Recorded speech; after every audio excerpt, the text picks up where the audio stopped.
네. 그래서 보시면은 아무래도 이제 11에서 10이 왔을 때는 메뉴나 이런 것들이 크게 바뀐 게 없기 때문에 아마 적응하는 데는 어려움이 없었을 텐데, 아무래도 이제 유저 인터페이스가 많이 바뀌다 보니까 사용자가 적응하는데 좀 시간은 더 걸리거나 할 것 같기는 해요. 하지만 이런 부분들을 기존에 자기가 썼던 환경하고 비슷하게 바꿔놓으시면은 좀 더 수월하게 접근을 하실 수가 있는데요. 지금 보시면은 이 툴바 사용자 정의라는 곳에서 이 단축키 지정이라든지 메뉴를 사용자가 원하는 대로 세팅을 할 수가 있고요.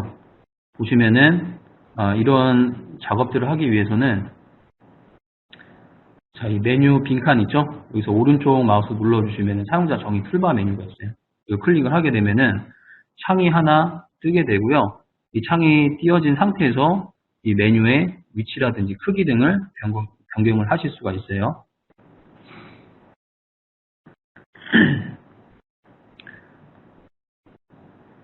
자, 일단은 단축키 설정이 지금 여기서 할 수 있게 돼 있어요. 그래서 쭉 보시면은 이 아이콘의 밑에 이렇게 문구, 글씨가 들어간 것들 있죠? 알파벳.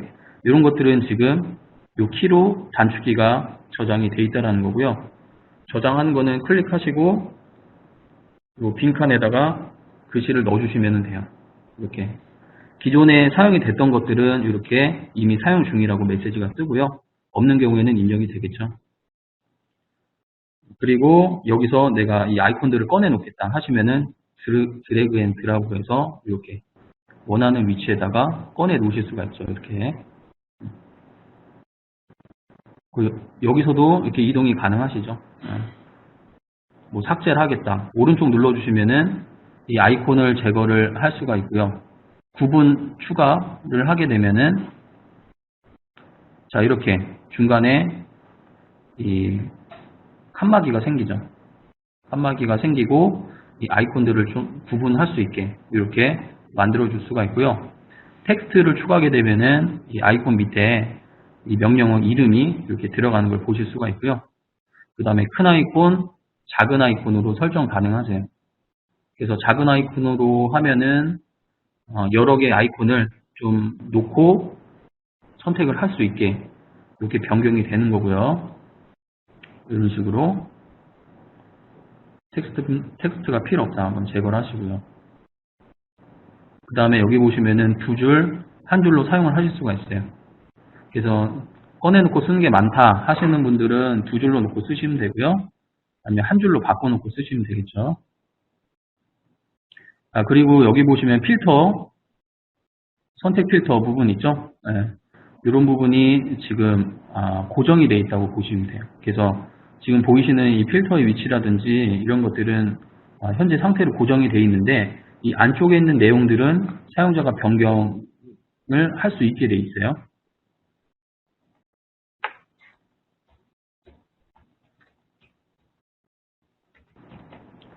그래서 여기서 검색을 하신 다음에 뭐 해당되는 그런 필터나 이런 부분을 갖다가 추가하거나 하는 것들이 가능하세요. 그래서 이렇게 갖다 넣으면 되겠죠. 그래서 기존의 필터 같은 경우에 이렇게 누르게 되면은 밑에 이렇게 쭉 뜨게 돼 있죠. 여기서 선택을 하셔야 되는데 자, 이게 불편하다 하시면은 이런 것들을 하나씩 빼서 놓으실 수가 있어요. 지금 보시는 것처럼 여기서 찾으신 다음에 갖다가 놓으시면은 하나씩 다 다이렉트로 클릭을 할 수 있게 변경이 되겠죠.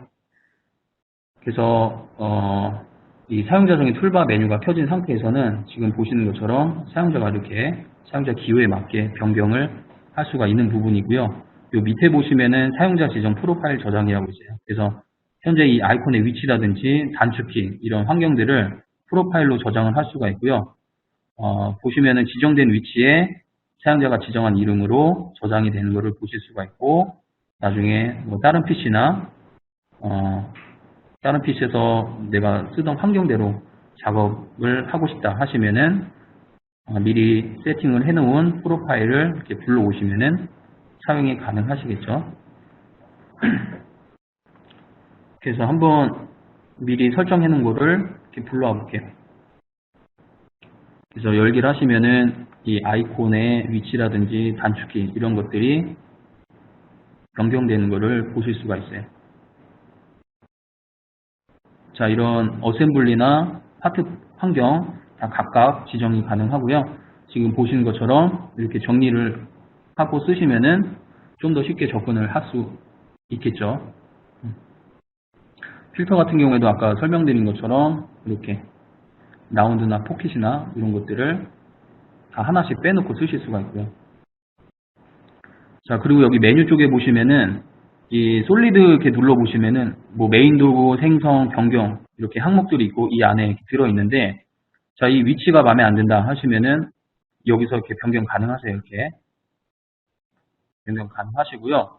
여기서 솔리드 눌러보시면은 아까 보신 요런 이름들 있죠? 이런 것들이 이렇게 뜨게 되어 있는데, 이런 것들을 이름을 변경하거나 삭제하거나 다시 초기 상태로 되돌릴 수가 있고요.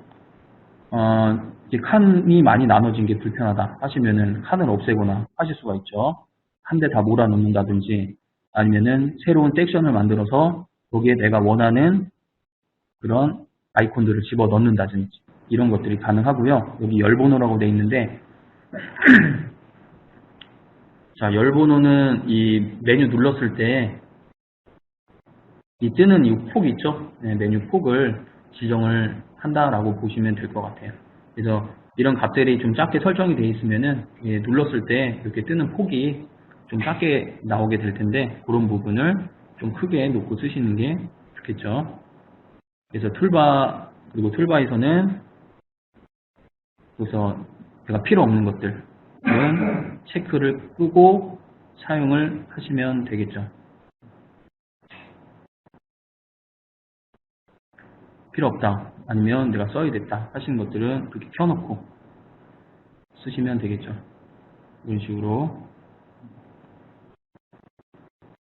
그래서 프로파일로 저장하고 종료하고 사용을 하시면 되겠죠.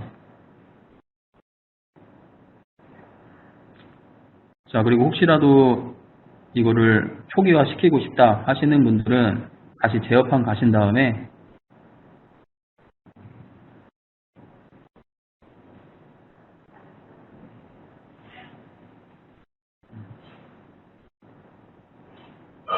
자, 세팅해 보면은 이 툴바나 메뉴 이런 것들 있죠? 이런 것들을 초기화할 수가 있어요. 네. 초기화할 수 있기 때문에 초기화 해놓고 다시 실행하시면은 그 설치됐을 때 초기 환경으로 켜지는 것을 볼 수가 있고요. 그 다음에 지금 하드웨어 사양을 보면은 지금 설치 파일에 보시면은 이렇게 인스톨 가이드라고 PDF 파일이 있는데, 보시면은 권장 사양이나 이런 것들이 전체적으로 많이 올라간 것을 보실 수가 있고요. 네. 램이나 그래픽 카드 이런 것들 많이 올라간 것을 보실 수가 있죠.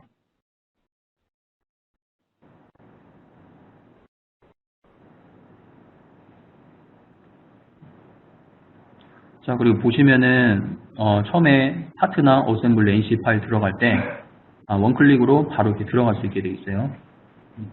그래서 지금 보신 것처럼 다시 초기화된 것을 보실 수가 있죠.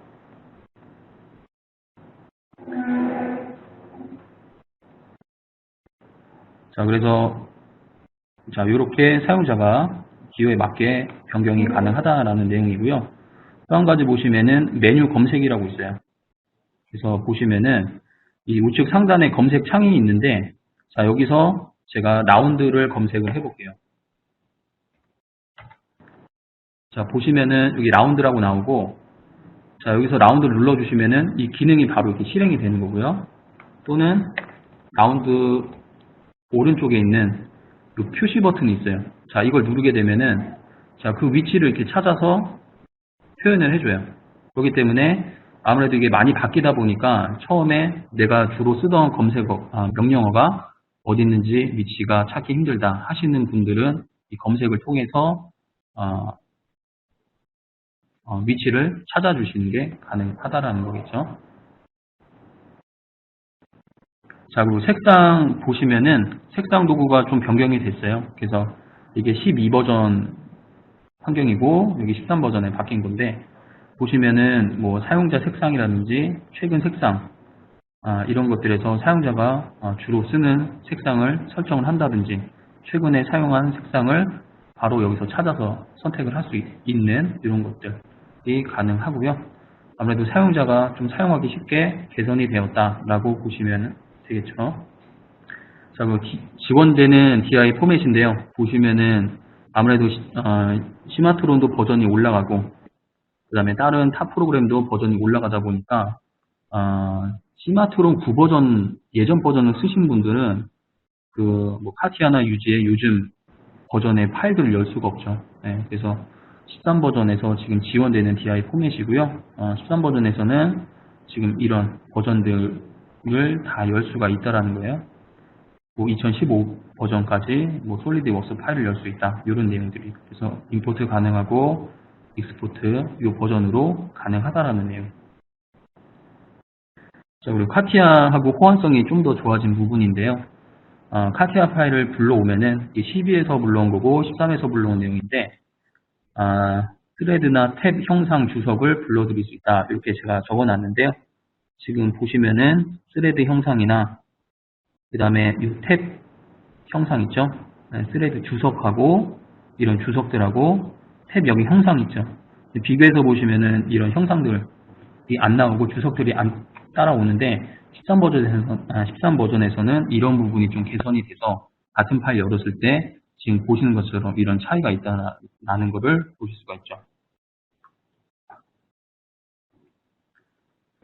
자, 이건 그림 파일로 내보내기 하는 건데요. 이거는 뭐 CAD 파일을 바로 보내는 게 아니고 이 시마트론 드로잉 파일 있죠? 드로잉 파일을 내보내기 하는데 확장자 JPG로 선택을 해서 원하는 용지 사이즈로 내보내기가 가능하다라는 거예요. 그래서 이런 부분이 또 추가적으로 들어왔고요. 그 다음에 요 하이라이트 면 투명도 조절인데, 자, 여기 보시면은 시마트론을 좀 많이 모델링이나 이런 걸 많이 쓰시는 분들은 처음에 설치를 하고 보시면은 제가 솔리드 형상 하나 만들어 볼게요. 지금은 제가 그 변경사항을 좀 바꿔 놓은 건데요.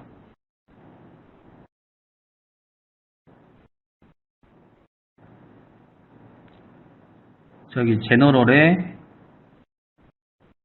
컬러 앤 스타일 있죠? 여기 보시면은 여기 하이라이트면 투명도라고 있어요. 그래서 13버전 그냥 설치를 하시면은 이게 아마 80%로 적용이 돼 있을 거예요. 자, 이 상태에서 제가 선택을 해보면은 자, 이렇게 면 자체가 전체적으로 빛나는 것을 보실 수가 있죠. 자, 이러다 보니까 어떤 경우에는 뭐 쉽게 내가 선택한 면을 볼 수 있다는 장점이 있지만은 자주 보다 보면은 눈이 피로하게 되겠죠.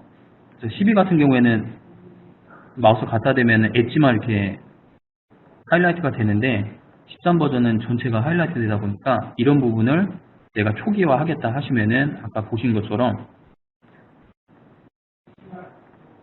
컬러 앤 스타일 가서 자, 이걸 제로로 놓거나 한 20% 정도로 쓰시면은 좀 예전하고 비슷하게 좀 사용을 하실 수가 있을 거예요. 그래서 이런 부분도 기억을 해뒀다가 적용을 하시기 바라고요.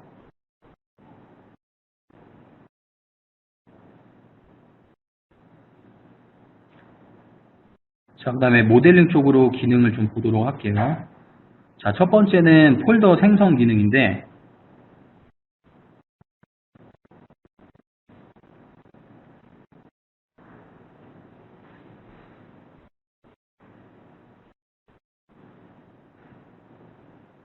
자, 보도록 할게요. 자, 여기 보시면은 지금 피처 창에 이런 내용들이 많이 들어있어요. 어떤 작업된 내용들이 다 기록이 되어 있는데 여기서 특정 부분 또는 내가 어디에서부터 어디까지는 며칠 날짜에 작업을 하고 뭐 여기서부터 여기는 내가 그 다음 날에 작업을 했다.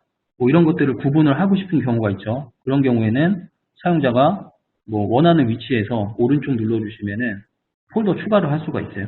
그래서 눌러주시면 지금 보이시는 것처럼 폴더가 추가가 되고 이름이나 이런 건 사용자가 지정을 할 수가 있고요. 그 다음에 이 폴더의 위치는 뭐 드래그 앤 드랍을 통해서 리오더가 가능하죠. 그래서 원하는 내용을 선택해서 갖다 놓으시면은 그 폴더 안에 이렇게 들어가겠죠. 그래서 이름 변경해서 뭐 이 날짜에 작업했다, 뭐 이런 것들 가능하다라는 거고, 폴더가 필요 없다 하시면은 여기 익스플로드 폴더를 눌러주시면은 이 안에 있는 내용들은 원래 상태로 돌아가고 폴더는 제거가 되겠죠. 그래서 어떤 뭐 구속이나 이런 거 없이 그냥 원하는 위치에 만들 수가 있고, 원할 때 타겟해서 원래 상태로 되돌릴 수가 있죠. 그래서 이런 부분이 12버전에서는 어셈블리에서만 가능했었는데 파트에서도 이제 가능해졌다라고 보시면 되겠고요.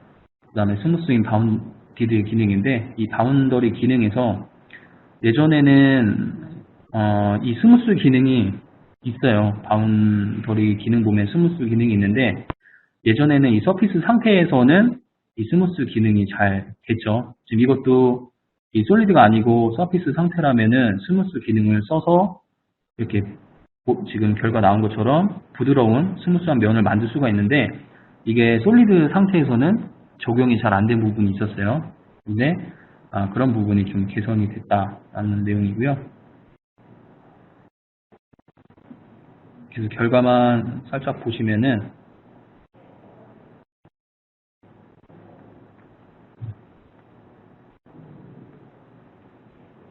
자, 여기서 지금 복합선 만들어진 상태에서 자, 스무스를 이용하시면은 이런 식으로 솔리드 상태에서도 스무스한 면을 만들 수가 있다라는 내용이에요.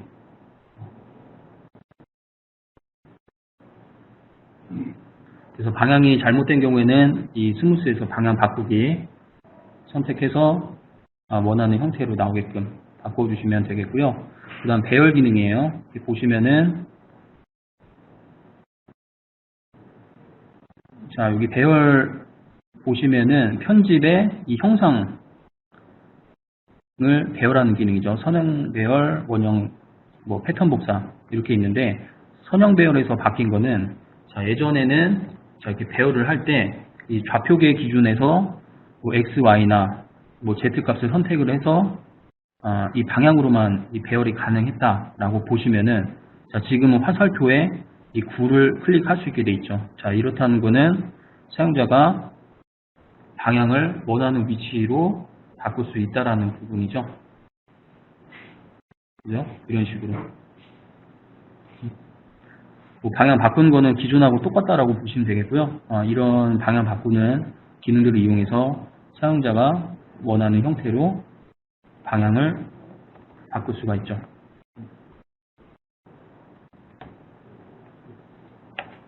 그래서 배열에서도 방향 설정이 가능하게끔 개선이 된 부분이고요. 자, 원형 배열 있죠. 편집의 원형 패턴 복사에서도 개선된 게, 자, 기존의 이 Z축으로 제가 배열을 해볼게요. 자, 보시면은, 자, 이 한 바퀴에 내가 5개를 배열하겠다 하시면은 각도 계산을 해주셔야 돼요. 자, 현재는 지금 이 각도를 원에 대한 회귀로 바꿔주시면은 알아서 각도가 계산이 돼서 배열이 되는 걸 보실 수가 있죠. 그래서 각도 계산이나 이런 것들을 직접 입력 안 하고 자동으로 좀 해주는 그런 것들이 개선이 됐다라고 보시면 될 것 같네요. 그래서 그런 부분이고요. 그 다음에 UCS 대칭 복사. 그래서 보시면은 자, 대칭 복사에서 예전에는 이 좌표계 있죠? 좌표계가 아마 선택이 안 됐을 거예요. 그래서 좌표계를 대칭 복사를 할 수가 없었는데, 지금은 이 대칭 복사에서 좌표계도 선택이 가능해서 대칭이 가능하다라는 부분이고요. 이 좌표계 미러라고 있어요. 보시면은 이 데이텀이죠. 데이텀 좌표계 부분에 보시면은 이 대칭 좌표계라고 하나가 추가가 됐어요. 기능이. 네, 추가가 됐고요. 자, 이걸 보시면은 자, 4가지 형태로 대칭이 된다라고 보시면 되고요. 자, 이 상태에서 내가 원하는 결과가 안 나왔다 하시면은 그 원형 이동으로 해서 축으로 뭐 다시 돌린다든지 하시면 되는 거고, 기본적으로 X, Y 축 미러, YZ, ZX, 오리지널 포인트만 미러, 그 네 가지 타입으로 미러가 가능하고요. X, Y라는 거는 X축이 미러가 되고 Y축이 미러가 되고, 그 다음에 Z축은 X, Y에서 결정이 되는 부분이고요. 그래서 자, 이런 옵션을 설정했을 때 지금 이 좌표계가 이런 식으로 변경이 되는 것을 보실 수가 있죠. Z축이 미러가 되고 X축이 미러가 되고 Y축은 거기에 따라서 결정이 되고, 오리지널 포인트 미러는 그 위치, 그 방향 그대로 해서 원점만 이동이 돼서 이렇게 좌표계가 미러가 되는 거죠. 그래서 이런 좌표계를 대칭한다든지 미러를 하는 부분들, 이렇게 새로운 기능으로 나왔기 때문에 좌표계를 이용해서 형상을 그죠, 이동하는 경우에 그런 부분에서 사용이 가능하겠죠. 자, 그리고 오브젝트 제외 기능이에요. 그래서 자, 보시면은 자, 이 부분은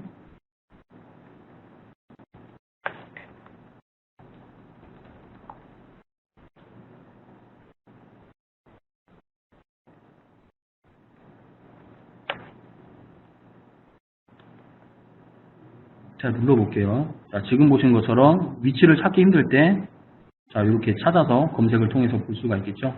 이렇게. 그래서 이 오브젝트 제외 기능인데 두 가지예요. NC에서 제외, 도면에서 제외. 그리고 선택해서 확인만 누르시면 되는 거고요. 어셈블리에서 쓰시면 되겠죠. 그래서 자, 이렇게 어셈블리 파일이 있는데 NC에서 제외를 하면은 저희 지금 홀더 부분을 선택을 해서 NC에서 제외를 했어요. 자, 그럼 NC 환경에서 이 홀더를 모델 블록으로 불러오시잖아요. 그러면 지금 보시는 것처럼 미리 보기 형상은 나오더라도 확인 눌렀을 때 이 파일이 불러지지 않아요. 그래서 이 선택한 오브젝트를 아예 불러올 수 없게끔 완전히 차단하는 기능이다라고 보시면 될 것 같고요. 이 도면에서 제외도 마찬가지로 도면에서 제외를 눌러주시고 불러오시게 되면은 지금 보시는 것처럼 그 제외한 부분은 아예 도면으로 불러지지가 않는 이런 거를 보실 수가 있죠. 그래서 사용자가 임의로 만든 파트나 이런 부분에 적용을 하시면은 혹시라도 도면에서 표현되는 것을 방지를 할 수가 있는 부분이죠. 네, 그래서 이런 기능들이 들어왔어요. 자, 그리고 홀 속성 개선 기능인데요. 지금 보시면은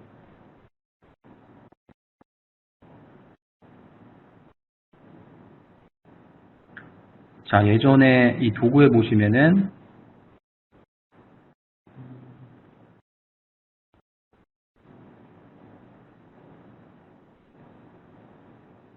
여기 홀 속성이라고 있죠. 그래서 이렇게 간단하게만 돼 있었던 건데 이게 좀 개선이 됐어요. 그래서 지금 눌러보시면은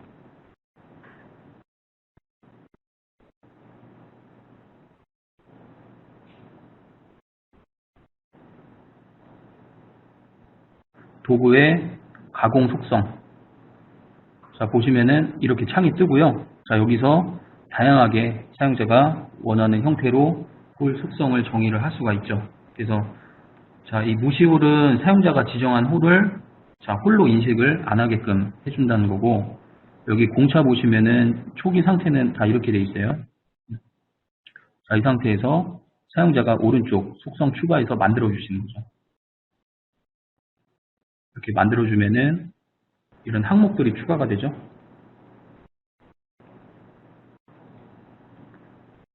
뭐 소수점 정밀도로 하겠다. 이렇게. 그래서 이렇게 만들어 주시는 거죠. 항목들을. 사용자가 타이핑을 해서 이렇게 항목들을 만들어 줄 수가 있고, 해당되는 면을 선택을 해서 이렇게 갖다 붙이기 하는 거예요. 떼내기, 붙이기, 이렇게. 자, 그러면은 여기서 뭐 색상 변경이라든지 일괄적으로 투명도 보이거나 끄거나 이런 것들을 일괄적으로 할 수가 있겠죠. 그리고 비원통면, 이 평면이나 이런 것들은 이 부분을 체크를 해주시면 선택이 되는 부분이고요.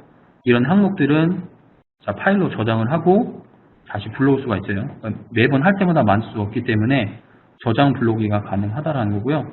그래서 이렇게 이 홀 속성에서 저장된 이런 속성들은 도면에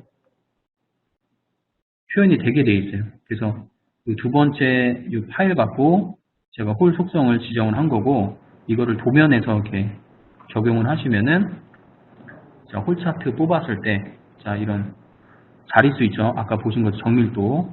이거는 첫째 자리, 셋째 자리, 이런 것도. 그 다음에 가공 정밀도, 이런 H7, 이런 것들이 이렇게 파라미터 값에 표현이 돼서 나타나는 걸 보실 수가 있죠. 그래서 도면 쪽하고 연계해서 이렇게 사용이 된다는 거고, 자, 홀 보면은 이쪽 네 군데 홀은 지금 이 홀로 인식을 안 하죠. 아까 무시홀 부분에서 선택을 해서 홀로 인식을 안 하게끔 제외를 시킨 부분이에요. 그래서 이런 것들이 다 연동이 돼서 사용이 가능하다라는 거고, 지금 이 속성은 그 카탈로그 쓰시는 분들은 커팅 면에 이 속성을 입힐 수가 있어요. 그래서 만약에 맞춤핀 카탈로그 커팅 면에 뭐 H7 이 공차를 넣는다. 그러면은 그 카탈로그로 커팅이 된 플레이트 홀은 홀 차트 뽑았을 때 아까 보신 것처럼 표현이 된다는 거죠. 그래서 그런 식으로도 연동해서 사용이 가능하다라는 거예요.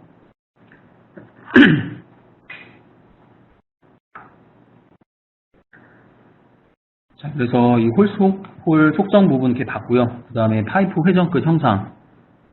보시면은 파이프 기능인데 예전에는 이 라인 기준으로 이 구 형상이 중심에만 이렇게 맞춰졌는데 지금 보시면은 양쪽 선택이 가능해요. 중심에 맞춰도 되고 이 구 형상 끝에 맞출 수도 있고 그래서 팁 센터, 팁 엣지를 선택하는 것에 따라서 이렇게 달라지는 거고요. 그 다음에 모델링 기능 중에서 강력하게 들어온 게 이 다이렉트 모델링 기능이에요. 그래서 보시면은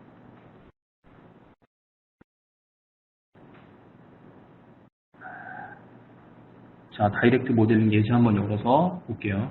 자, 이 기능은 솔리드의 이 다이렉트 모델링이라는 기능으로, 이름으로 들어왔고요.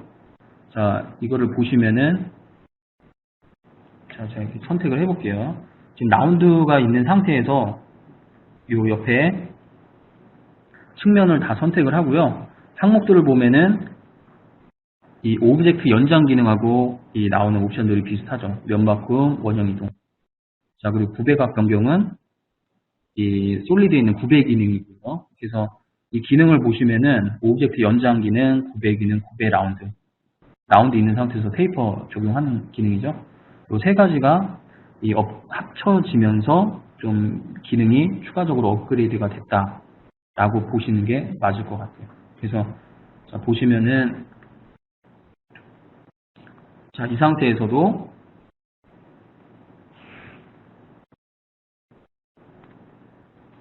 바로 구배가 돼서 적용이 되는 것을 보실 수가 있죠. 이렇게. 자, 그리고 예전 같은 경우에는 이 라운드 때문에 이 형상 자체를 안쪽이나 바깥쪽으로 옵셋을 할 수 없었어요. 자, 지금 볼게요. 자, 지금 바깥쪽, 안쪽으로 이렇게 라운드 형상 유지하면서 적용이 되는 걸 보실 수가 있죠. 자, 그리고 예전 같은 경우에는 자, 이 부분을 늘린다 하더라도 이 형상 전체를 다 선택을 해서 늘리셔야 되는데 지금 같은 경우에는 제가 이동을 해볼게요. 자, 이쪽 한 면만 선택하고 선형 이동을 하더라도 이 주변 형상을 다 인식을 해서 갖고 이동이 된다라는 부분이죠. 그래서 지금 보신 것처럼 어떤 간단한 솔리드 모델링 이런 것들을 뭐 연장하거나 길을 늘린다든지 하는 부분에 있어서 좀 더 쉽게 사용자가 덜 선택하고 그 다음에 덜 번거롭게 빠른 시간 안에 모델링을 할 수 있다는 장점이 있고요. 그러니까 라운드 제거 없이 가능하다라는 거예요. 자, 면바꿈 이런 거 해봐도 지금 보면은 여기 약간 라운드 면이죠. 이렇게 찍어주시면은 자, 이렇게 라운드 형상까지 따라서 이렇게 이동이 되죠. 그래서 지금 보시는 것처럼 뭐 테이프 라운드 있는 상태에서 구배 적용 가능하고 마찬가지로 라운드 형상 있는 상태에서 옵셋 그 다음에 지금 보시는 것처럼 선형 이동하면은 주변 형상 다 같이 갖고 가고요. 그 다음에 이 형상을 그대로 라운드 유지하면서 어떤 축을 이용해서 돌릴 수가 있어요. 원형 이동으로. 자, 이런 것도 가능하죠. 방금 보신 것처럼 면바꿈을 통해서 이런 형상도 가능하고요. 그래서 솔리드 수정할 때 기존의 설명드린 요 세 가지 기능들 있죠. 이런 것들을 대체해서 사용할 수 있는 강력한 기능이다. 자, 그런 기능이 들어왔다. 이렇게 보시면 될 것 같고요. 그 다음에 또 한 가지 추가적으로 들어온 게 라운드 크기 조정이에요. 그래서 보시면은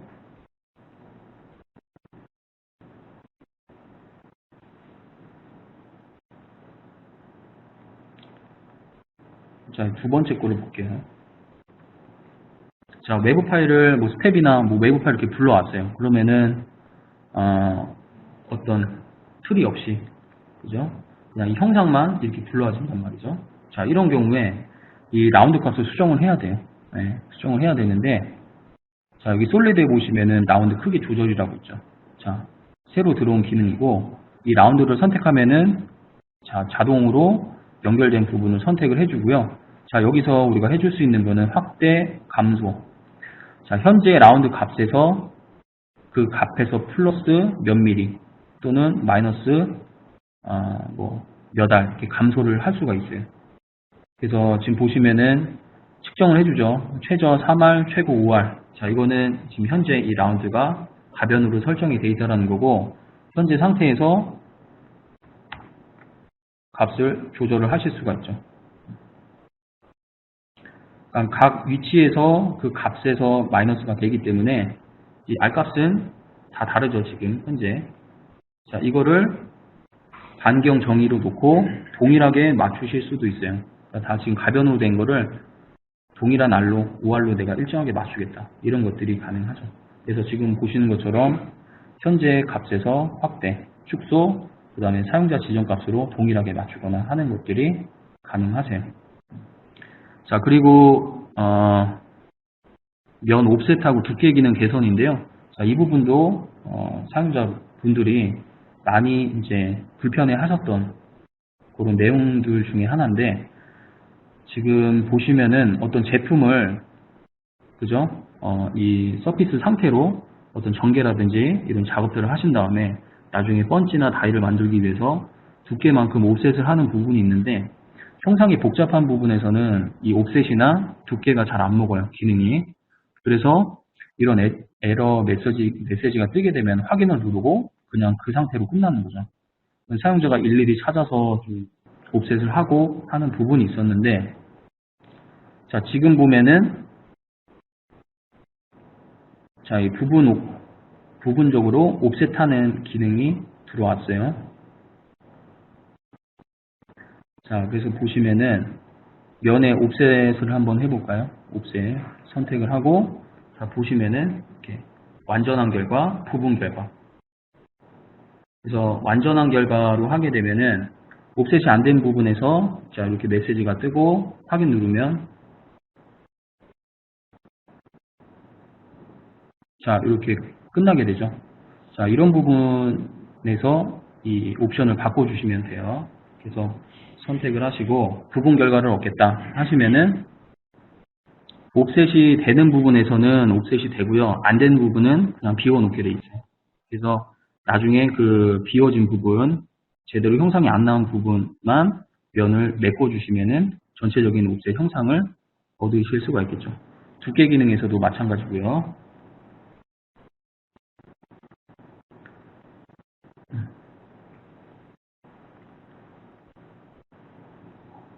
자, 지금 아래쪽으로 옵셋이 된 거고요. 자, 이런 부분들은 좀 깨졌지만은 전체적으로 나머지 부분은 다 옵셋이 됐기 때문에 이런 부분만 메꿔서 쓰시면은 전체적인 옵셋 결과를 얻으실 수 있는 거죠. 그래서 이 부분 옵셋이 이 면 옵셋에도 들어왔고요. 지금 보시는 것처럼 두께 기능, 솔리드 두께 기능에서도 들어왔기 때문에 부분적으로 이렇게 두께가 가능하다라는 내용이에요. 자, 그리고 솔리드 컷 교차 형상. 자, 요거는 자, 솔리드 컷에서 자, 보시면은 이 솔리드 컷 기능이 있어요. 자르기 기능이죠. 그래서 지금 보시면은 이 노란색 형상하고 빨간색 형상이 일정 부분 겹쳐진 상태로 있죠. 자, 이 상태에서 그냥 솔리드 컷을 쓰시면은 이렇게 컷이 되죠. 원래 이렇게 됐었고 이렇게 쓰시면 돼요. 자, 근데 여기 화살표가 있죠? 이거를 반대로 바꿔주시면은 두 오브젝트 간에 교차되는 형상만 따로 구하실 수가 있어요. 네. 그렇죠? 그래서 뭐 다른 소프트웨어는 뭐 별도로 교차 형상만 구해주는 것도 있고 한데 시마트론 13 버전에서는 그냥 솔리드 컷에서 방향 바꾸는 걸로 똑같은 결과를 얻으실 수가 있는 거죠. 이렇게. 그래서 이런 부분도 참고적으로 알아두시면 좋겠고요. 그 다음에 소재 생성 개선 기능이에요. 그래서 보시면은 이 소재를 생성할 때 예전에는 그 2D 상태, 2D 최적화로 이렇게 결과를 얻었다라고 하면은 지금은 3D 최적화로 분석을 통해서 이 형상에 최적화된 소재 형상을 구할 수가 있겠죠. 그래서 이런 3D 최적화가 들어왔고, 그 다음에 2D 상태에서는 이 Z축을 회전해서 최적의 소재 사이즈를 잡아주는 이런 자동 Z축 변경 기능이 들어왔어요.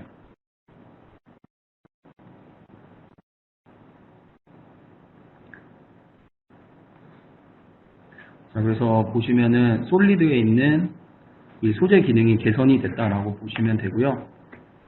자, 이렇게 좌표 활성 좌표기 기준으로 자, 이렇게 볼게요. 2D 최적화에서 보시면은 이 소재량을 최적화하기 위해서 사용자가 임의로 각도를 틀거나 아니면 자동으로 찾아주는 거죠.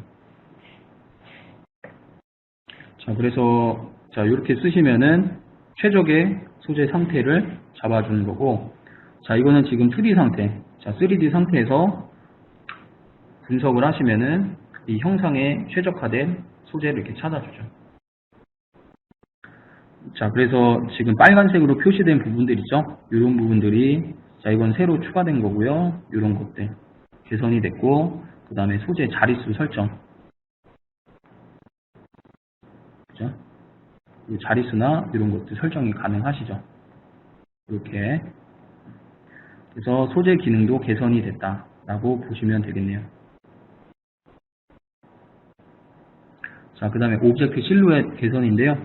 자, 오브젝트 실루엣 많이 쓰시는 기능 중에 하나인데, 자, 추가가 된 거는 이 회전체에 대한 오브젝트 실루엣을 구하는 거예요. 그래서 이렇게 선반물 같은 경우 사용자가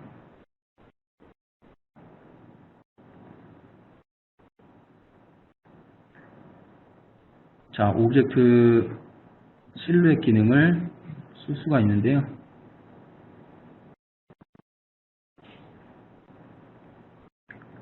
자, 기존에 썼던 게 그냥 평면 상태에서 그 실루엣을 만들어주는 거라면은 지금은 이 선회하면서 그래서 사용자가 축을 이렇게 선택을 해주시면은 이 형상에 대한 회전 실루엣을 구하실 수가 있어요.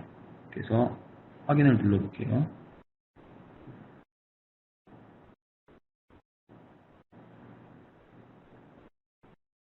자, 이거는 지금 회전체에 대한 형상을 구한다고 보시면 되겠죠. 자, 지금 보시는 것처럼 자, 이렇게 실루엣이 만들어졌죠. 자, 이거를 이 축으로 회전을 하게 되면은 이 형상에 대한 소재를 구하실 수가 있겠죠. 그래서 이런 부분이 기존에 있던 실루엣 오브젝트 기능에 추가가 됐다라고 보시면 되겠죠. 자, 그 다음에 많이 바뀐 것 중에 하나인데 이 돌출 기능이에요. 우리가 솔리드 기능 쓸 때 제일 많이 쓰는 게 돌출, 회전, 드라이브, 파이프 이런 기능들을 많이 쓰시는데 자, 예전에는 돌출만 봤을 때 새돌출, 추가 돌출, 재고 돌출 세 개로 이렇게 나눠져 있었어요. 그래서 따로따로 클릭을 해서 들어가셔야 되는데 자, 지금 같은 경우에는 이런 부분들이 하나로 바뀌었다라고 보시면 되겠죠. 자, 보시면은 그리고 예전 같은 경우에는 이렇게 한쪽이 오픈된 닫혀져 있지 않은 이런 선 같은 경우에는 돌출이 적용이 안 됐어요. 열려 있기 때문에. 하지만 지금은 여기 보시는 것처럼 이 두께 이 옵션이 들어왔어요. 그래서 이 라인 기준으로 두께를 적용하는 옵션이에요. 자, 이 기능이 들어왔기 때문에 사용자가 돌출해서 자, 선택하더라도 두께 기능이 자동적으로 켜지면서 두께가 들어가게 되어 있어요. 그래서 이렇게 보시면은 자, 바깥쪽 방향 또는 마이너스 값을 주면은 안쪽으로 또는 양방향 따로따로 주실 수가 있고요. 그 다음에 중간 플랜에서 균일 배분하기, 그 다음에 끝 형상을 둥그렇게 이 각진 부분을 라운드 형태로 이렇게 만들 수가 있고요. 자, 기존 솔리드 형상이 있는 상태에서 보시면은 새로운 추가 제거, 이게 돌출 기능에서 선택할 수 있게끔 이렇게 합쳐져서 들어왔죠.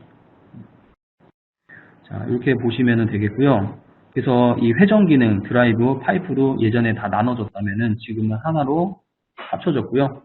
다 두께의 옵션 기능이 들어왔어요. 그래서 이 같은 선을 갖고 회전, 드라이브, 파이프를 한 형상들인데 이거 돌출한 거고, 자, 회전을 하면은 이렇게 아령 모양으로 이 두께가 들어가서 이렇게 되는 거예요. 예전 같으면은 아예 선택이 안 되죠. 메시지가 뜨겠죠. 그래서 이런 두께 기능, 그 다음에 이 새로운 추가 제거, 이 세 개를 기능 하나로 합쳐놨다. 이거를 기억을 해주시면 되겠습니다. 자, 이거는 꼭지점 못따기 기능이고요. 이렇게 꼭지점 부분 있죠. 이런 부분에 그 솔리드 못따기에서 옵션을 바꿔주시면은 자, 이렇게 챔퍼 형상 가능하시고요. 그 다음에 가변 옵셋, 요거는 선에 있는 기능이고요. 간혹 이 선을 가지고 어떤 제품 변형이나 이런 걸 위해서 선을 좀 가변적으로 조절하는 부분들이 있을 거예요. 또 안 쓰신 분들은 또 안 쓰시는 경향이 있는데, 자, 지금 보시면은 선의 옵셋 기능이고요. 자, 기존에는 우리가 일정한 값으로만 옵셋이 가능했었는데, 자, 지금은 가변이 가능하죠. 그래서 선택을 하시면은 원하는 포인트에서 원하는 값과 원하는 방향으로 조절이 가능하시죠. 이렇게. 그렇죠? 그래서 가변 옵셋이 가능해졌다. 그래서 선을 변경하고자 할 때 좀 더 수월하다는 거고요. 예전 같은 경우에는 이런 부분이 안 됐기 때문에 이 와이어 프레임 선 변형이나 이런 것들을 이용하셨는데 이게 많이 좀 불편하죠. 쉽진 않죠. 그래서 좀 더 쉽게 가변 옵셋이 가능하다. 개선이 됐다. 이렇게 보시면 될 것 같아요. 자, 나선 개선인데요. 나선 기능 보시면 예전에 스프링 형태만 됐었는데, 자, 지금은 스파이럴 형태도 가능하세요. 그래서 스프링 형태 또는 옆으로, 모기장 형태죠. 이렇게 옆으로도 가능하고요. 스프링 형태에서는 테이퍼, 기존에 됐던 옵션이고요. 보시면은 끝부분이 약간 플랫하게 바뀌죠. 자, 이런 플랫 기능. 그 다음에 피치를 좀 더 다양하게 가변 피치로 쓸 수가 있고, 그 다음에 양 끝에서 지정된 높이만큼만 일정 피치로 쓰고 나머지 중간 부분은 또 다른 피치로 적용하는 부분. 자, 이런 것들이 지금 옵션들이 많이 추가가 돼서 다양한 형태로 나선을 생성을 할 수 있다라는 부분이에요.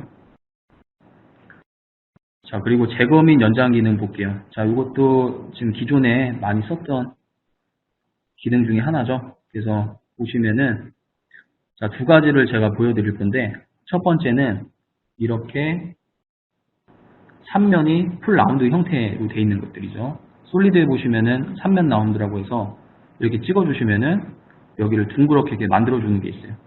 자, 이런 형상이 있을 때, 자, 이거를 다시 원래 상태로 되돌리기가 쉽지가 않죠. 자, 지금 여기서는 지금 파라가 있는 상태인데 외부 파일 불러오면은 이런 파라가 없죠. 자, 이런 상태에서는 이걸 없애기가 쉽지가 않아요. 근데 13버전에서 제거 및 연장 기능 쓰시면은 자, 원래는 이 옵션만 뜨는 상태인데 자, 선택을 해주시면은 옵션이 자동적으로 켜지게 되어 있어요. 오리지널 캐핑면 복구 확인 눌러보시면은 자, 원래 상태로 되돌리는 게 가능하죠. 자, 두 번째 보시면은 자, 사용자가 지금 자, 특정 부분을 면을 분할을 해놨어요. 이렇게 미리 면 분할로 이 면을 라운드 면을 분할해놨고, 자, 이 상태에서 솔리드 제거 및 연장으로 원하는 부분만 제거를 하기 위해서 이렇게 선택을 했어요. 자, 밑에 캠 라운드 면 끄기, 켜기. 자, 요거를 보시면 되는데 처음에 끄기로 한번 해볼게요. 확인 눌러볼게요.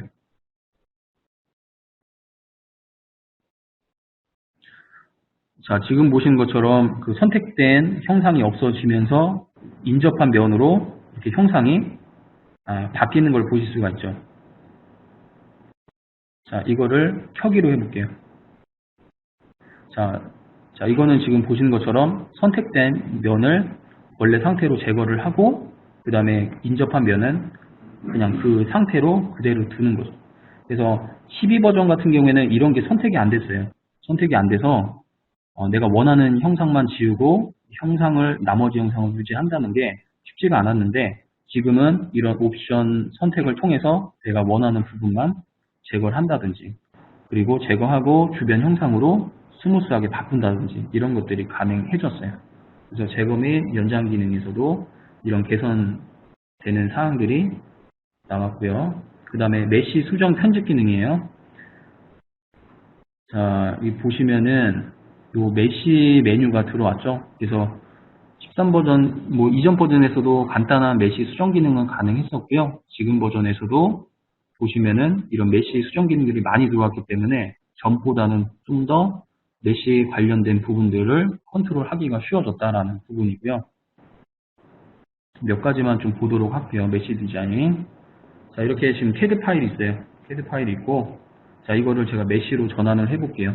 여기 메시 복사 보면은 이 캐드 파일을 메시로 변환을 하실 수가 있어요. 그래서 비등변, 등변 삼각형 메시. 그 다음에 면의 크기라든지, 메시의 크기라든지, 엣지 길이. 자, 이런 것들을 조절을 하실 수가 있죠.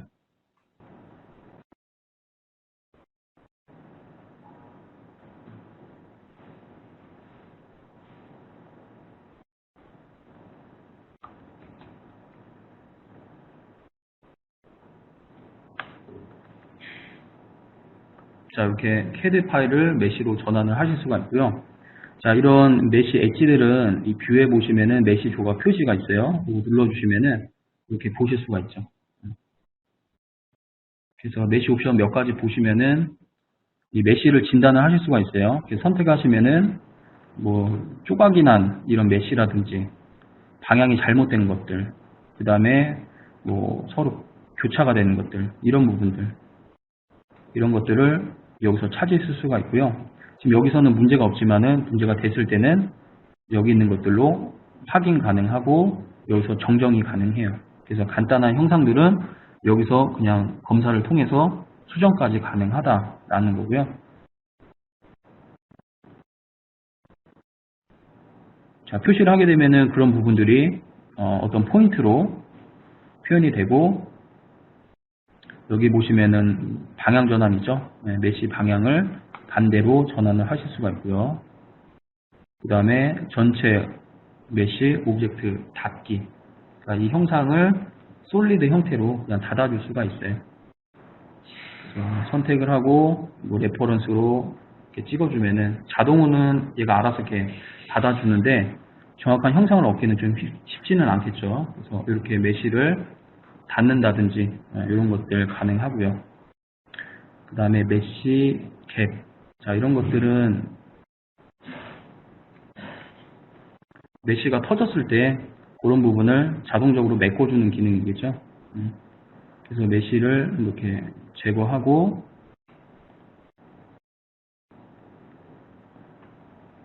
이렇게 닫거나 이런 것들 가능하죠.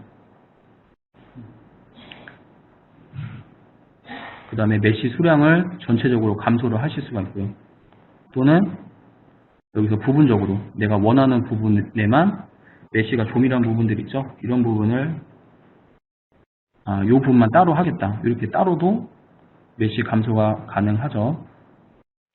그 메시 복사 지금 방금 캐드를 메시로 전환을 했고요. 자르기. 메시를 플랜이나 자, 이런 것들로 자르기를 할 수가 있죠.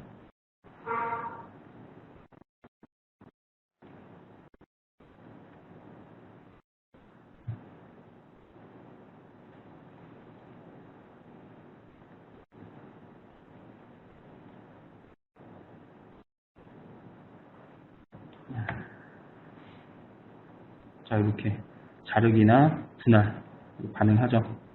이렇게. 그 다음에 스케일이나 옵셋 등도 가능하겠죠.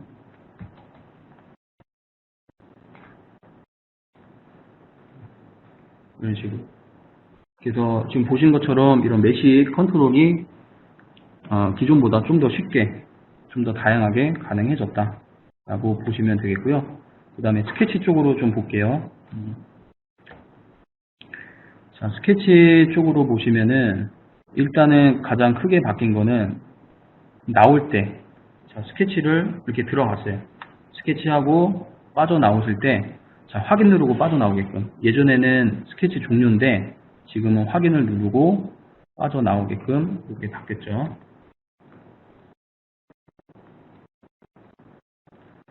자, 그리고 예전에는 면 선택을 잘못했으면은 스케치 도구에서 바꿔주는 게 있었는데 지금은 이 앞에 재선택하고 이렇게 바꿔주시면 되겠고요. 그 다음에 이 자동 미리 보기, 수동 미리 보기를 통해서 업데이트를 늦추거나 하는 것도 가능하시죠. 자, 그리고 레퍼런스 치수. 자, 여기 보시면은 레퍼런스 치수라고 있고요. 이거를 간단하게 보시면은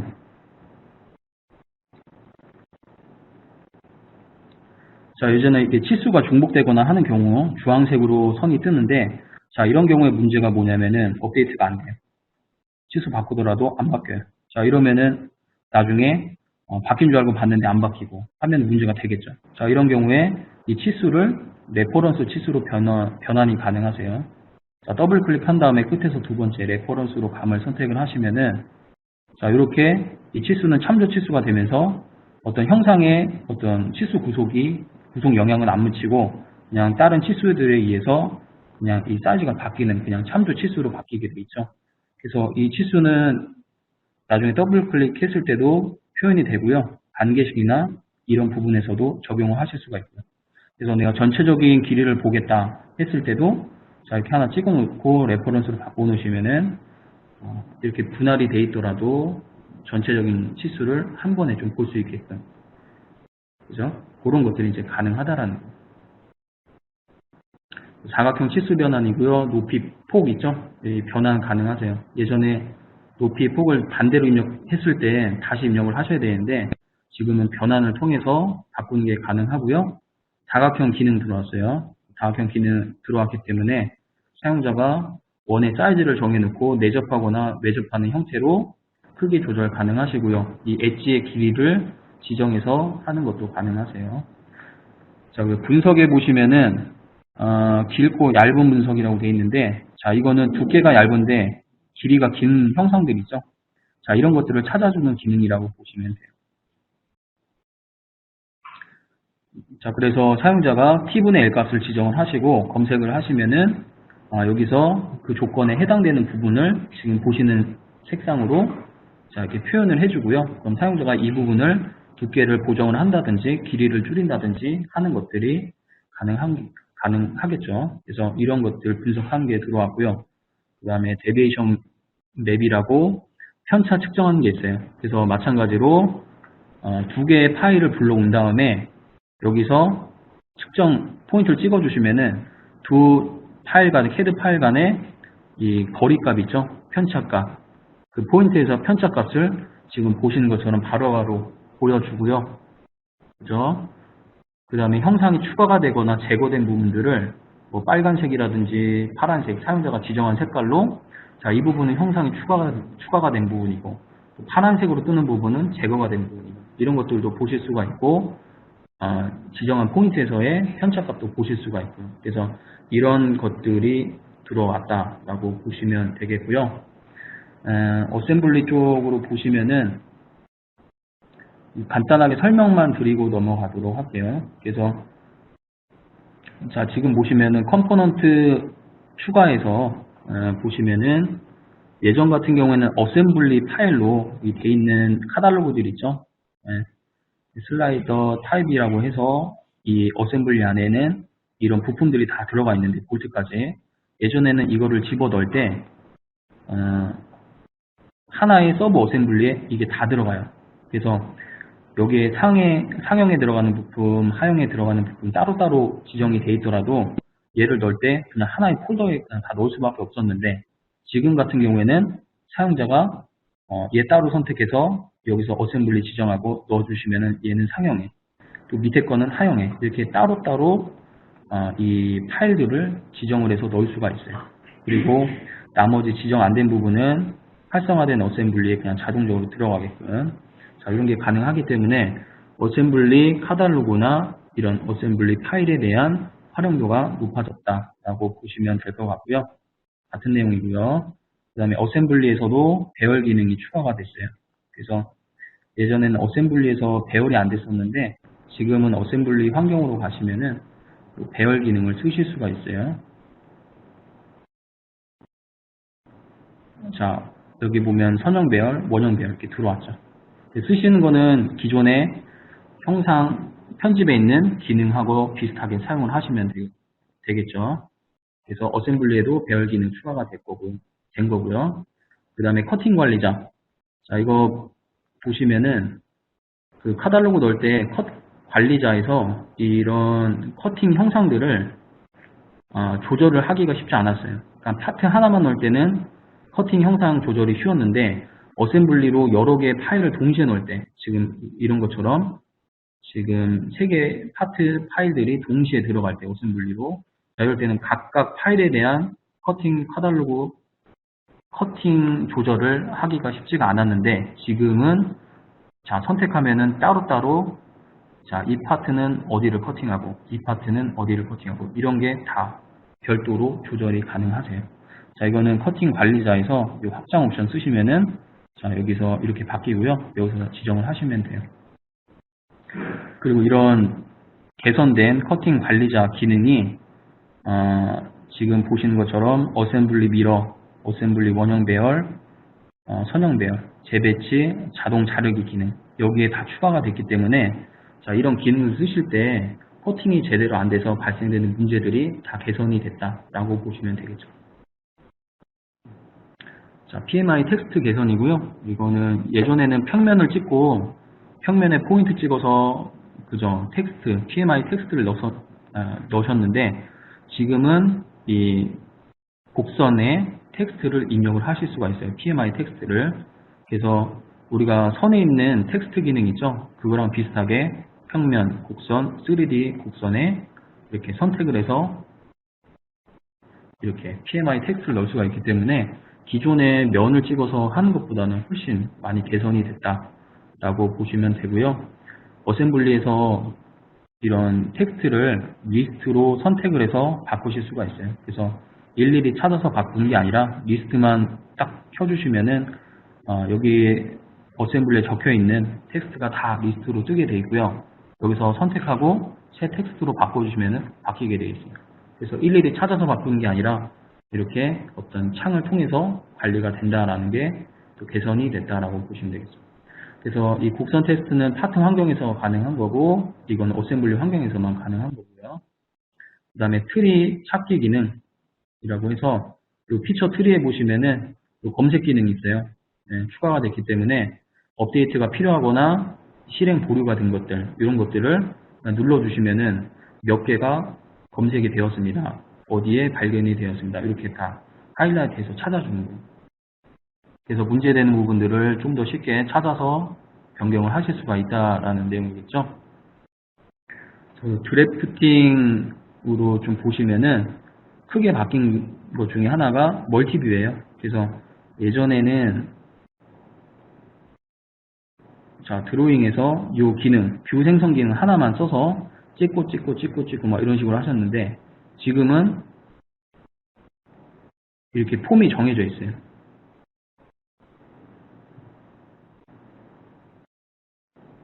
폼이 정해져 있기 때문에 사용자가 여기서 이 부분을 표시를 하면은 바로 표현이 되죠. 여기서 기준을 바꿔주면은 거기에 따라서 나머지 것들도 다 바뀌어지고요. 그 다음에 음영이라든지 뭐 이런 것들 다 체크하시면은 자 거기에 맞춰서 이렇게 세팅이 되게 돼 있죠. 자 보시는 것처럼 13버전에서는 음영 기능 들어갔기 때문에 실제 그 솔리드 형상에 대한 그 음영 적용이 가능해요. 지금 보시는 거죠. 쉐드로 전환이 되면은 선만 나가지만은 이 드로잉 환경에서는 자 이런 식으로 보실 수가 있고요. 그래서 개선이 된 부분이고 그 다음에 음영 표현 아까 보신 것처럼 그 다음에 와이어프레임, 선들 있죠? 자, 이런 것들 예전에 뷰 만들기 옵션에서 선택을 해주셔야지만 표시가 됐었는데 지금은 뷰 속성에서 적용이 가능하고 그 다음에 뷰 방향 정의 계산. 자, 요거는 자, 예전에는 자, 여기서 제가 뷰를 하나를 뽑아 볼게요. 자, 뽑으시면은 자, 뭐 배면도, 정면도, 측면도 이 기준으로밖에 안 바뀌었는데 자, 지금은 이 버튼 누르고 돌리시면 이렇게 돌아가요. 자, 이 상태에서 확인 눌러주시면은 그 상태에서 뷰가 생성이 되죠. 그래서 예전에는 뭐 이거를 좀 불편하게 했었죠. 여기 모델 뷰에서 만든 다음에 이거를 드로잉에서 불러오는 타입으로 했었는데 지금은 그냥 이 상태에서 바로 적용이 된다라는 거고요. 부분 단면도에서 이렇게 브레이크 라인 있죠? 이렇게 네 가지 형태로 선택해서 사용하실 수가 있고요. 뭐 이런 것들 자잘한 것들인데 이런 것들 뭐 호값이 큰 경우 치수 뽑으면 이렇게 길게 나오는 것들이 이 조그 체크하면은 이런 식으로 개선이 돼서 나오는 거고 그래서 이런 거 말고도 기본적으로 불편한 것들이 많이 개선이 됐어요. 도면 쪽에서도 네. 아이디 넘버 분할해서 아이디 넘버를 두 개로 나눠서 한쪽에 문자나 이런 것들을 입력을 하실 수가 있고요. 자, 몰드 쪽으로 이렇게 가면은 이 런너 디자인 부분에서 아까 파이프 기능 있죠? 이런 파이프 기능 끝에 중심에 맞추는 것들 그 다음에 슬러브웰 있죠? 콜드 슬러브웰 이런 것들을 자동적으로 연장해서 만들 수 있고요. 그 다음에 3D 커브로도 런너 생성 가능하시고요. 그 다음에 런너 커팅할 때 이 런너 중심 센터 라인들이 이렇게 생성이 돼서 나중에 가공할 때 이런 라인들을 가공 경로로 이용하실 수가 있겠죠. 그 다음에 게이트 디자인 이게 크게 바뀐 것 중에 하나죠. 예전에는 이 게이트 형상을 일일이 다 모델링 하셨어야 되는데 지금 게이트 설계 도구라고 들어와서 여기서 원하는 형태의 게이트를 선택하고 값을 넣어주면은 지금 보시는 것처럼 자동적으로 디자인이 되게 돼 있어요. 그래서 많이 바뀐 것 중에 하나고요. 파팅 기능에서도 언더컷 부분 체크, 중심 계산해 주는 것들 이렇게 들어왔고요. 밀핀 테이블도 빨갛게 표시한 부분들이 많이 개선이 됐어요. 그래서 이렇게 정렬한다든지 뭐 이런 것들 많이 개선이 됐고 예전에는 이 숫자나 이런 것들이 넘버링 된 게 커브로 됐다면은 커브선으로 됐다면 지금은 PMI로 바뀌어서 아무래도 수정이나 이런 거 할 때 PMI다 보니까 다루기가 좀 더 쉬워졌어요. 컨포멀 쿨링 디자인 기능이 따로 들어왔어요. 그래서 자 이런 단면 형태로 우리가 컨포멀 쿨링을 디자인할 수가 있죠. 그래서 이것도 여러 가지 옵션이 있는데요. 뭐 보시는 것처럼 이 안쪽에 뭐 이런 식으로 그냥 모델링 하는 게 아니라 기능을 통해서 좀 더 쉽게 디자인을 할 수가 있다라는 거죠. 그래서 프레스 쪽으로 마지막으로 프레스 남았는데요. 프레스 쪽으로 보시면은 이 트랜스퍼 다이 설정, 프로그레시브 다이 설정 이렇게 나눠졌어요. 예전 같은 경우에는 이 스트립 디자인으로 돼 있었죠. 그래서 이거를 나가서 보시면은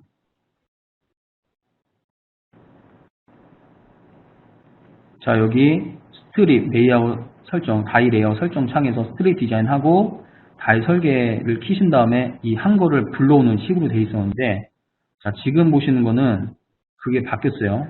아예 별도로 나눠졌다라고 보시면 되겠죠. 그래서 트랜스퍼 타입은 트랜스퍼로 들어가시면 되고요. 프로그레시브는 프로그레시브 타입으로 들어가시면 돼요. 그래서 쓰시는 거는 똑같아요.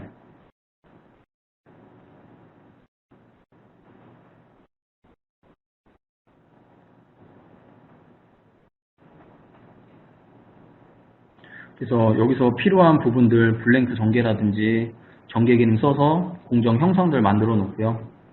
나중에 다이 설계 전환 가서 여기서 바로 설계 적용을 하시는 거죠. 트랜스퍼 같은 경우에는 트랜스퍼 다이 설정이라는 기능도 별도로 들어와서 이렇게 어셈블리를 원하는 스테이션 수로 만들어 주거나 하는 게 가능하죠. 이렇게 그래서 공정에 맞는 제품을 갖다 놓고 여기에 맞는 다이 세트를 불러서 놓고, 자, 이렇게 지금 프로그레시브나 트랜스퍼 타입에 맞춰서 이렇게 들어가는 환경 자체가 달라졌고요. 뭐 스트립 작업하고 따로 불러고 하는 게 아니라 그냥 들어간 이 환경 자체에서 이 옵션, 이 툴 바꿔가면서 여기서 그냥 다 마무리 할 수 있게끔 이렇게 개선이 됐다라고 보시면 되겠죠. 이렇게 따로따로. 그 다음에 플레이트 보정 기능이고요. 자, 이거 보시면은 이거는 플레이트를 보정한다라고 보시면 될 것 같아요. 스프링백이 발생했을 때 이 다이 자체를 꺾어서 보정을 준다라고 보시면 될 것 같아요.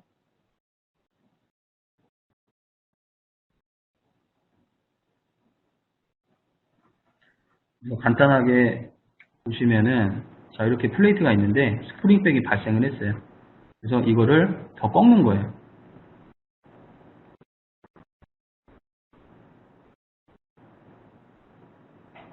그래서 보시면은 이 다이 플레이트 보정이라고 있죠. 선택을 하신 다음에 자, 이거를 X축, Y축으로 해서 끝에를 내가 5mm만큼 내리겠다.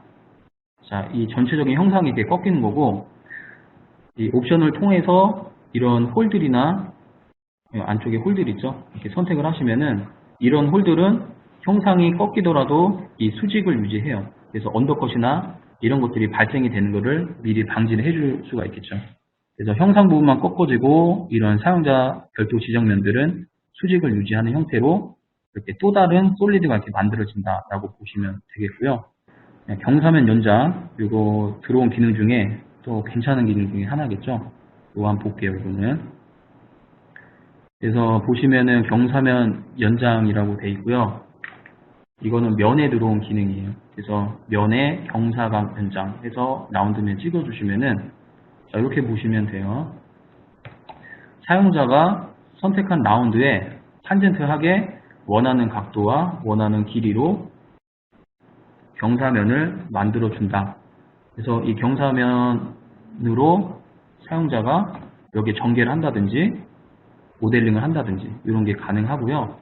지금 시작되는 이 라인으로 이 면 자체가 분할이 되는 것을 보실 수가 있고요.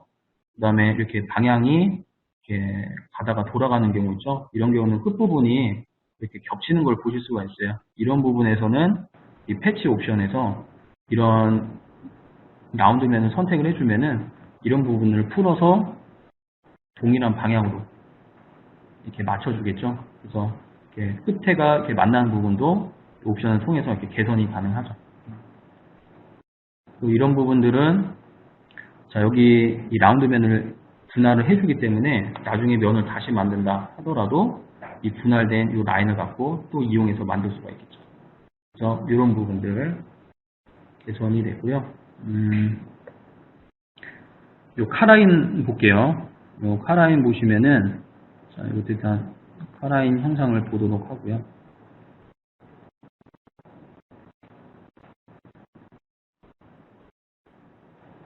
자, 지금 보시면은 이 파일만 따로 볼게요. 자, 이거는 설계 모듈이 있는 상태에서만 적용이 되세요, 지금. 그래서 이 제품을 보시면은 자, 제품은 여기 있고 이 좌표계는 이쪽에 있어요. 그러면은 이 카라인 좌표계이기 때문에 사용자는 이거를 가공하거나 설계하기 위해서 여기에 맞는 좌표계를 근처에 하나 만드시고 사용을 하시죠. 자, 그런 부분을 수동으로 지금까지 하셨는데 자, 이 카라인 옵션을 이용하시면은 어느 정도 분석을 통해서 이 좌표계를 찾아주는 거죠. 그래서 포밍 쉐이프에서 카라인 좌표계 눌러주시고 최소 언더컷으로 내가 분석을 하겠다. 자, 따로 열어볼게요. 자, 여기 좌표계가 생성이 되죠. 최소 언더컷으로 좌표계 활성하고 이렇게 보면은 자, 이렇게 자, Z값도 고려가 되고 언더컷도 고려가 돼서 여기에 맞는 좌표계가 이렇게 생성이 되는 걸 보실 수가 있죠. 얘가 원래 좌표계고 얘가 지금 만들어진 카라인 좌표계. 그 피처 편집 보시면은 여기 X, Y, Z 회전값이 있죠. 자, 이 값은 뭐냐면은 원래 좌표계를 이 값으로 이동을 하고 회전을 하면은 이 좌표계가 나온다는. 그래서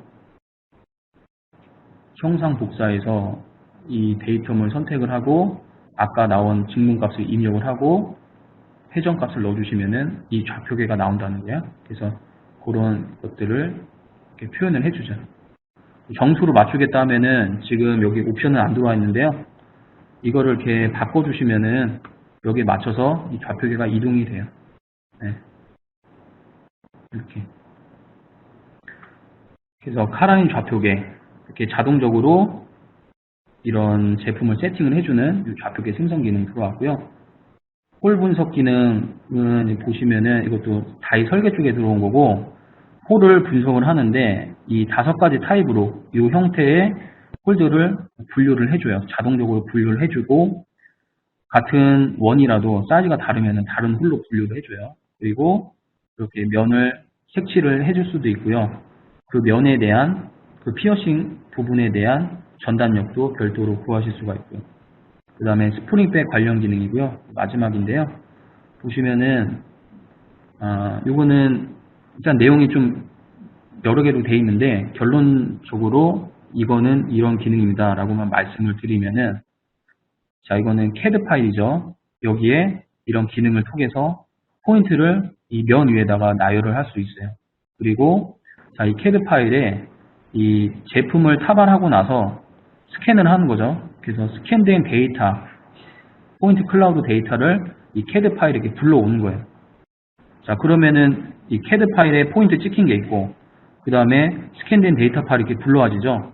그러면은, 요런 옵션을 통해서 이 스캔된 데이터의 이 포인트가 이 CAD 데이터의 이 포인트하고 일치가 됩니다라고 매칭을 해주는 옵션이지.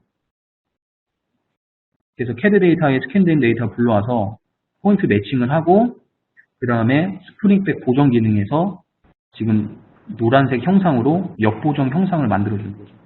그래서 기존의 스프링백 보정 기능에서 역보정 형상을 만드는 기능이 있었는데 그 기능은 시마트론 스프링백 분석에서 분석이 된 데이터를 갖고 와서 역보정 형상을 만들었다면은 지금 이 들어온 기능을 이용하면은 분석을 통해서가 아니라 실제 제품을 찍고 나서 나온 그 스캔된 데이터를 불러와서 그 스캔된 데이터에 대한 역보정 형상을 만들어주는 거죠.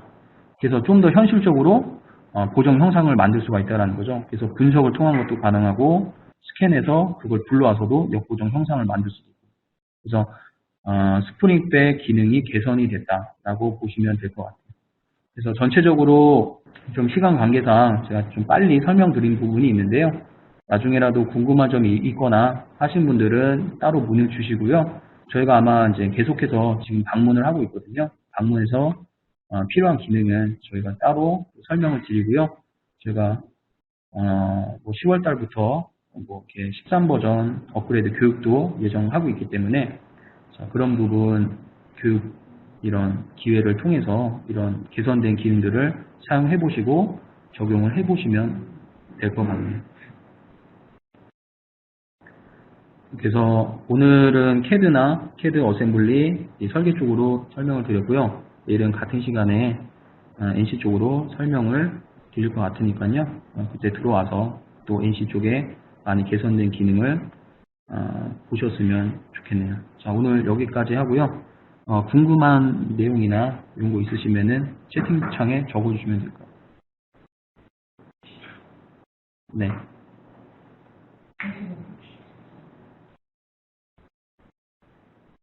네. 자, 질문사항이 없으신 것 같은데요. 자, 그러면은, 네, 여기서 마무리를 하고요. 네. 네. 바쁘신데 이렇게 들어와서 들어주시느라 고생 많이 하셨습니다. 네, 그러면은 여기서 마무리를 하도록 할게요.